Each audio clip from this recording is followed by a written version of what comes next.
ইয়া আদম উসকুন আনতা ওয়া যাওজুকাল জান্নাহ ওয়া কুলা মিনহা রাগাদান হাইথু শি'তুমা ওয়া লা তাকরাবা হাযিহিশ শাজারাতা ফাতাকুনা মিনাজ জালিমিন।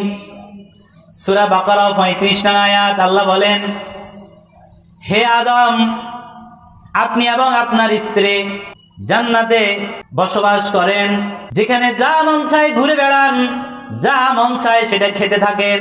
ফাকুলা, আপনার যেটা পছন্দ সেটা আপনি খান, আপনার স্ত্রী হাওয়া আলাইহিস সালামের যেটা পছন্দ তিনি সেটা খান। পাশাপাশি আল্লাহ রাব্বুল আলামিন সতর্ক করলেন, ওয়ালা তাকরাবা হাযিহিশ শাজারা, এই যে একটা বৃক্ষ দেখতে পাচ্ছেন, এই বৃক্ষের নিকটবর্তী হইয়েন না। এই গাছের নিকটবর্তী হওয়া যাবে। এবার শয়তান এসে বুঝায়, কেন আল্লাহ এই কথা বলছে জানো নাকি? যদি তোমরা গাছের কাছে যাও আর এই ফল খাও, তোমরা হয় ফেরেশতা হয়ে যাবে, এখানে চিরস্থায়ী হয়ে যাবে। শয়তান কসম করে বলে, আমি হলাম উত্তম নসিহতকারী। কোরআনে এভাবে সূরা বাকারা, সূরা আরাফ সহ অনেকগুলি সূরা আলোচনা হয়েছে, সূরা তাহাতে আলোচনা হয়েছে।